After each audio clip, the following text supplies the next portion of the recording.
네, 안녕하십니까. 저 오늘 2022 해외 혁신대학 벤치마킹 연수를 발표할 대학 혁신추진팀의 신정환입니다. 오전에, 맞습니다. 오전에 그 장덕호 학장님이 이미 그 기조연설에서도 애리조나 대학의 어떤 혁신 사례들을 이미 발표를 해주셨는데요. 이렇듯 그 대학 혁신에 있어서 애리조나 대학은 약간 대학 혁신의 어떤 아이콘처럼 굉장히 유명하고, 그래서 그 대학 혁신에 대한 뭐 자료들을 좀 찾아보셨다면 또 굉장히 많이 접해 보셨던 사례일 수도 있겠습니다. 어쨌든 우연한 기회에 또 이러한 애리조나 대학의 벤치마킹 할 수 있는 프로그램에 또 공경환 부총장님과 같이 참여를 해서 열심히 보고 들은 내용을 좀 말씀을 드려보도록 하겠습니다. 우선 벤처마킹 프로그램에 대해서 간단히 말씀드리고, 그 애리조나 대학의 혁신 키워드와 혁신 성공 전략은 무엇인지 좀 알아보고서 이러한 혁신 사례들을 통해서 그 시사점들을 한번 말씀을 드려보겠습니다.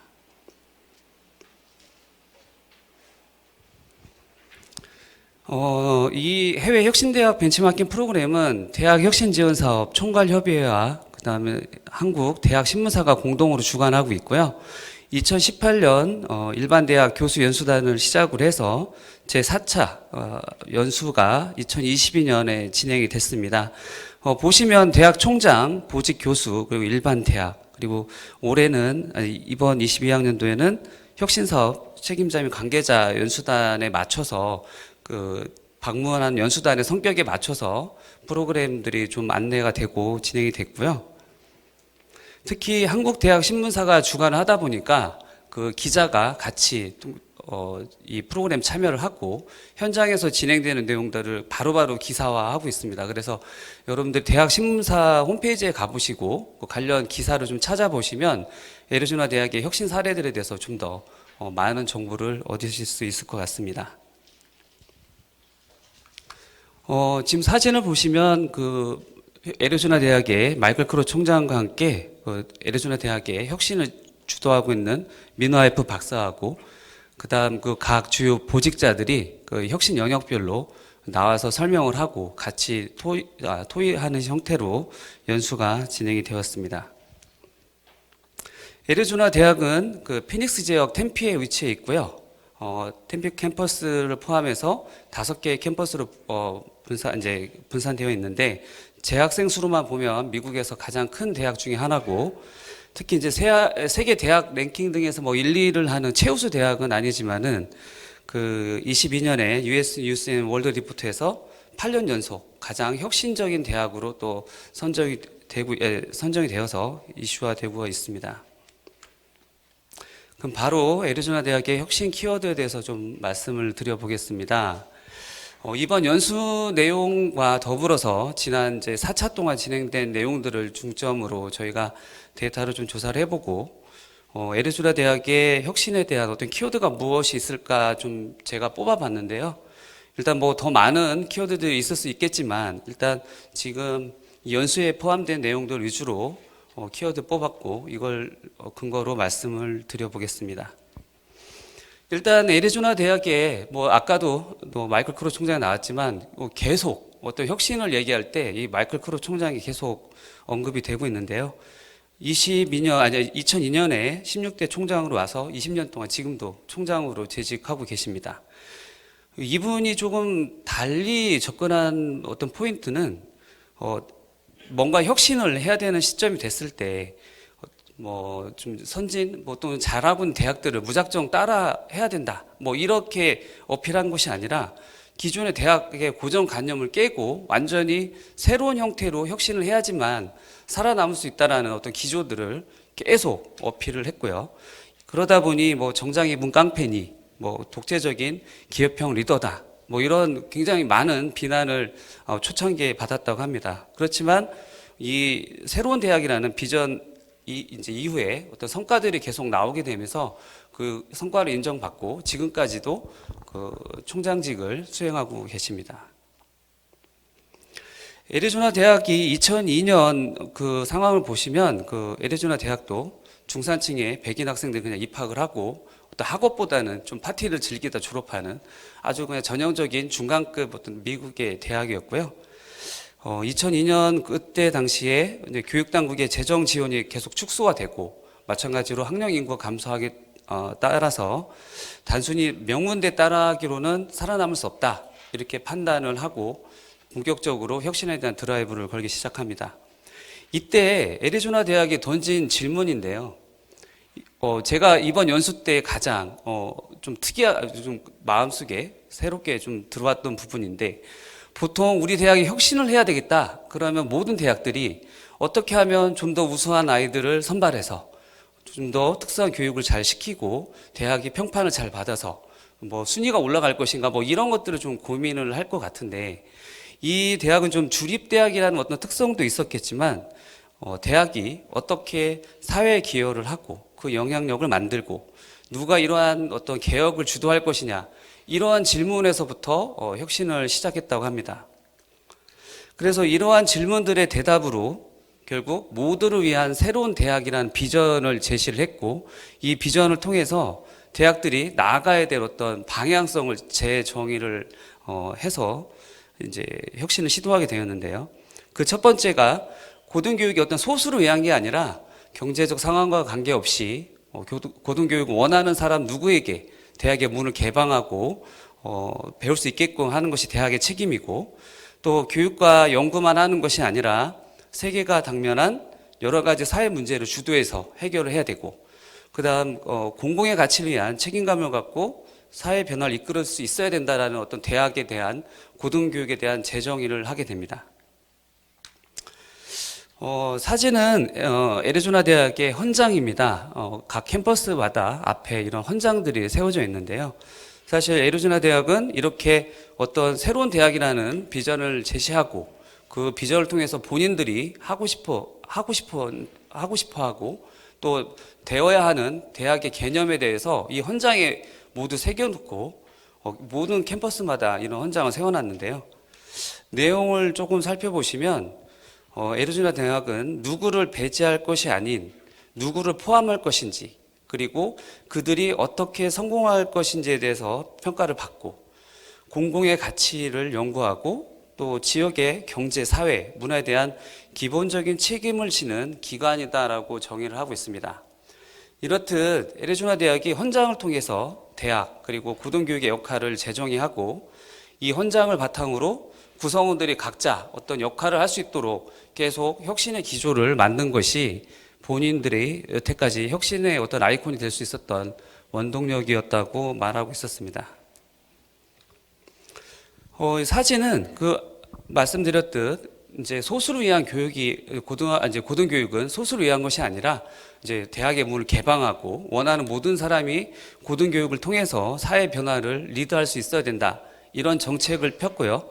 현재 19년 동안 5만 5천 명이었던 재학생이 14만 명 이상으로 지금 증가하게 되었습니다. 물론 이 증가분의 대부분은 나중에 나오겠지만 온라인 교육을 통해서 지금 확보한 어떤 재학생의 증가분입니다. 다음으로 애리조나 대학의 어떤 혁신 전략을 좀 알아보겠습니다. 크게 많은 것들이 있겠지만 6가지 정도로 정리를 해봤는데요.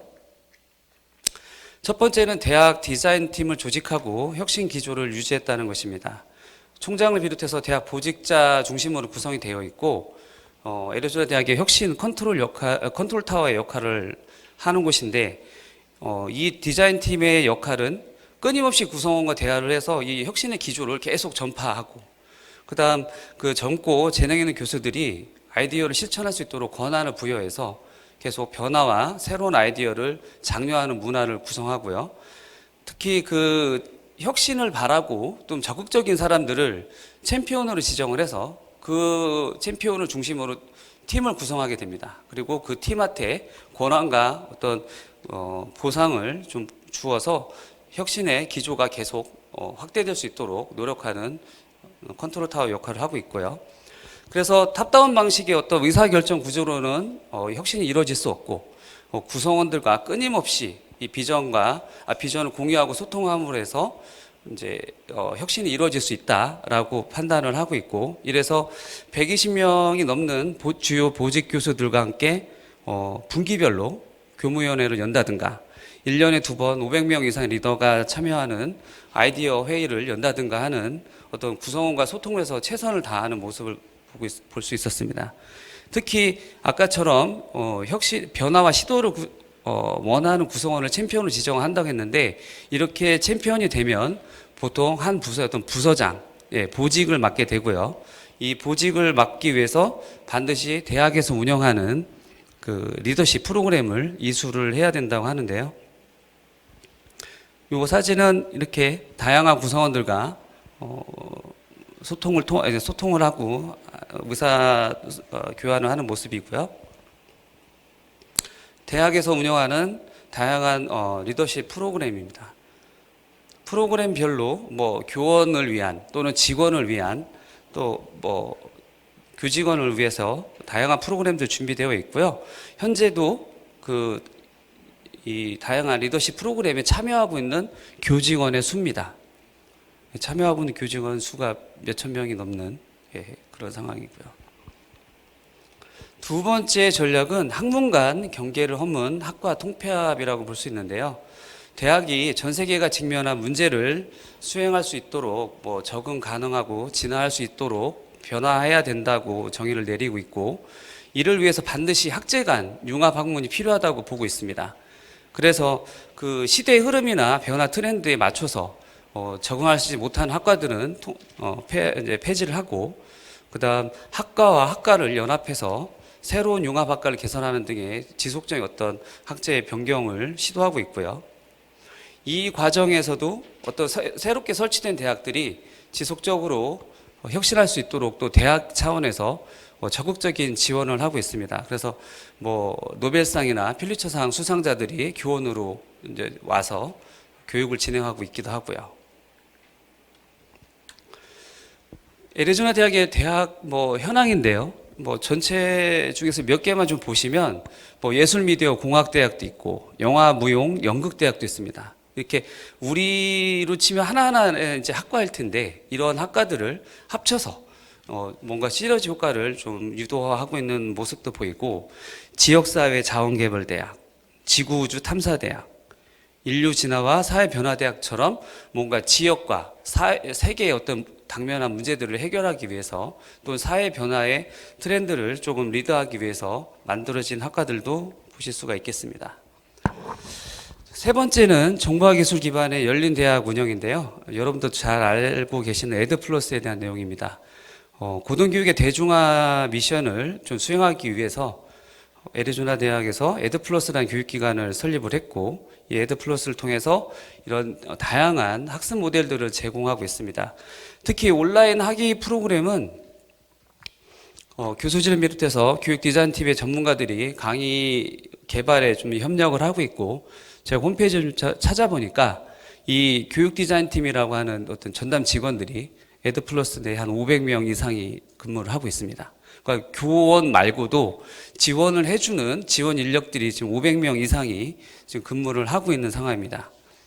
그리고 개방형 수업 같은 경우에는 고품질의 묵이라고 보시면 되는데, 누구나 원하는 사람은 볼 수가 있고, 특히 원할 경우에는 시험을 봐서 통과할 경우에 학점으로 인정을 받고, 이렇게 해서 받은 학점을 통해서 또 애리조나 대학에 입학을 하는 어떤 계속 반복되는 어떤 그 과정을 통해서 대학에 좀 더 쉽게 들어올 수 있게끔 지원을 하고 있었습니다. 네 번째는 데이터 기반의 개별 학생들에 대한 학업 지원이고요. 제가 봤을 때 애리조나 대학에서 가장 높게 평가받고 있고 혁신적인 파트라고 생각을 하고 있습니다.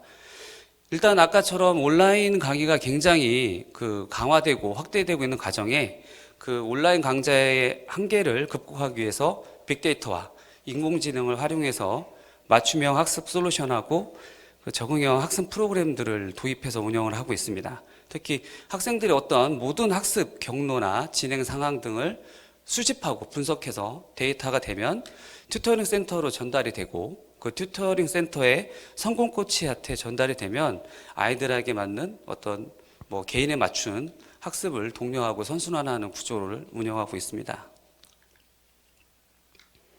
특히 애리조나 대학도 역시 중도 탈락을 예방하기 위해서 굉장히 많은 노력들을 하고 있고요. 워낙 규모가 크다 보니까 모든 단과 대학마다 서비스팀이 또 학생 서비스팀이 따로 있습니다. 그래서 이러한 이제 데이터들, 방대한 데이터들을 바탕으로 해서 학생들 중도 탈락을 예방하기 위해서 굉장히 많은 노력을 하고 있습니다. 다섯 번째는 창업 중심으로 교육과정을 재편성했는데요. 애리조나 대학의 모든 학생들은 학습, 참여, 창업의 3단계의 과정 모두 이수를 해야 됩니다. 특히 이 창업 단계는 학생들의 어떤 아이디어가 실질적으로 창업이 될 수 있도록 대학이 멘토링 프로그램을 지원하고 또 기업인과 협업 공간을 구축해 준다든가 그 각종 행제적 지원을 통해서 실제로 그 창업으로 연결되는 사례들이 많이 있다고 합니다. 여섯 번째는 기업과 지역사회 연계 강화인데요. 고등교육의 어떤 미래는 계속 외부와 협력하고 확장해야 된다라고 얘기를 하고 있고, 또 재정 확충을 위해서라도 기업과 협력은 굉장히 중요하다고 하고 있습니다. 특히 아까 소개됐듯 스타벅스나 아디다스, 우버와 같이 대기업들과 파트너십을 맺고 있는데요. 간단하게 더 소개를 드리면 이제 스타벅스 직원 중에 돈이 없거나 학업이 어려워서 취업을 했는데 그런 직원들에게 어떤 딱 최적의 온라인 학위 프로그램을 제공하고 그 비용은 스타벅스가 비용을 대고 이를 통해서 스타벅스는 또 안정적인 고용 환경을 또 보장받고 서로 윈윈하는 어떤 협력 체계로 많이 계속 확장이 되고 있습니다. 특히 이제 지역사회 연계도 굉장히 강화하고 있고요. 저소득층 가정이 많은 어떤 그 주변 상황을 고려해서 인근의 중고등학생들이 대학을 이제 꼭 우리 대학에 진학하지 않았더라도 이미 중고등학교 단계에서도 학생들이 대학을 꿈꿀 수 있도록 이 어드바이저 같이 다양한 플랫폼의 프로그램들을 운영하고 있고, 특히 본인들의 어떤 운영 전력이나 성공 사례들을 꽁꽁 숨기고 이렇게 하려는 게 아니라 계속 어떤 컨소시엄을 맺거나 저희처럼 이번 연수 프로그램 참여하는 대학들을 위해서 끊임없이 전파하기 위해서 노력을 하고 있습니다. 현재 애리조나 대학과 협약을 맺은 이제 기업체들 현황이고요. 간단하게 지금까지 애리조나 대학에 대한 어떤 혁신 사례들을 좀 찾아봤는데요. 이 시사점을 고민을 하다가 사실 연수 기간 동안 많은 사람들이 너무 우리랑 그 규모도 차이가 너무 크고 또 대학 교육의 그 환경이 너무 다르다 보니까 어떤 점을 어떻게 배워서 적용을 해야 되는지 굉장히 막막해하고 또 한숨도 많이 쉬고 했습니다. 그래도 그 애리조나 대학이 이러한 키워드들을 사실 이렇게 계속 들여다보다 보니 특히 애리조나 대학이 계속 어필하는 부분이 무엇일까라고 고민했을 때 바로 대학이 어떤 전통적 개념을 깨야 되고 서비스 관점에서 학생들을 위한 고객 만족을 위해서 최선을 다하는 어떤 지식 기업으로의 어떤 사고 전환이 반드시 되어야 된다라는 것들을 말하고 있었습니다. 애리조나 대학의 조직도인데요. 보시면 본인들이 어떤 기업이다라는 것들을 계속 어필하는 것들을 볼 수 있고요. 이렇듯 대학이 기업으로 사고를 전환해야 되면 이에 따라서 바뀌어야 되는 개념이 있는데요. 일단 이제 학생들은 더 이상 강의실에서 가르쳐야 될 대상이 아니고 이제 저희가 만족시켜야 될 고객으로 바뀌게 됩니다. 그리고 지금 요즘 특히 대학 진학이 이제 반드시 필수가 아니고 선택을 하는 시대가 오고 있는데 대학은 더욱더 적극적인 마케팅과 고객 유지를 위한 전략이 필요합니다. 특히 졸업장은 이제 실력을 대변할 수 있는 자격증이 되어야 하고요. 특히 생존과 성장을 위해서 고객인 학생들을 끊임없이 분석하고 또 질 좋은 결과물을 전달할 수 있도록 노력을 해야 되는 상황이 됐다고 생각을 합니다. 특히 이러한 우리 이제 교직원들이 이러한 사고의 전환을 갖고 온과 동시에 또 시스템적인 지원도 필요하다고 생각을 하는데요. 이러한 시스템적인 해결책 중에 하나가 바로 AIR일 거라고 생각을 합니다. 많은 분들이 IR은 알고 계실 거예요. 그래서 대학 기간 연구고 1년에 대학이 이제 전략적인 선택들을 할 수 있도록 모든 대학에서 생성되는 데이터를 수집하고 분석해서 의사결정을 지원하는 모든 활동의 의미인데, 이 IR이 어떤 시대의 변화에 따라서 지속적으로 변화하고 또 발전을 하고 있습니다. 요즘 그 학생 중심의 패러다임으로 변화가 되고, 또 오늘 기조 강연 있듯이 AI 기술들이 계속 대학 교육에 접목이 되면서, 예전에는 대학 경영자가 어떤 의사결정을 하기 위해서 AR이 좀 사용이 됐다면, 이제 어떻게 학교 생활을 아이들이 도와주고 역량을 또 향상시킬 수 있을지를 지원하기 위한 중심으로 기능이 변화되고 있다고 말할 수 있겠습니다. 지난 2월 8일, 이제 9일에 부산에서 대학 혁신 포럼이 열렸고요. 거기에서 이러한 시대의 어떤 흐름에 맞춰서 IR 기반의 교육 혁신 사례들이 발표가 됐습니다. 그 사례들을 좀 일부 이제 정리를 했는데요. 여기에서 보시듯 이제 이미 대학들도 IR은 현재 많이 도입을 하고 있고요. 특히 이제 이 IR을 운영함에 있어서 이제 IR 센터나 혁신 연구센터 같이 전담 기구를 설치하고 AI와 빅데이터를 활용해서 역량 중심의 교육과정 질 관리를 한다든가, 아니면 학생들이 이제 입학에서 취업까지 학생 생애 주기적 개인별 성과 관리를 한다든가 하는 어떤 이제 그런 것들을 활용하고 이제 좀 적용할 수 있도록 AR이 좀 이제 어떤 흐름이 좀 바뀌는 것 같습니다. 일단 그리고 지금 이렇게 IR 말씀을 드렸지만, 아까도 정윤상 팀장이 말씀하셨듯 저희가 2025년부터 그 평가 체계가 전면 바뀔 것을 지금 예고하고 있는데요. 그 평가의 핵심은 이제 교육부의 어떤 획일적인 평가 체계를 가져가지 않고 대학이 자체적으로 평가한 결과를 그걸로 평가를 하겠다라는 것이 핵심입니다. 그러면 물론 전담 기구가 있겠지만, 그 전담 기구가 과연 무엇으로 결과물들을 만들어내고 낸 것들을 평가할 것이냐를 저희들이 이제 좀 준비를 해야 되는 시점에서, 이러한 이제 시스템적인 통합 어떤 발전 계획 체계 하에 통합적으로 모든 정보를 관리하고 또 학생들에게 좀 더 양질의 교육을 제공할 수 있도록 이런 솔루션들을 좀 도입하는 것도 필요한 시점이 아닌가 생각합니다. 감사합니다.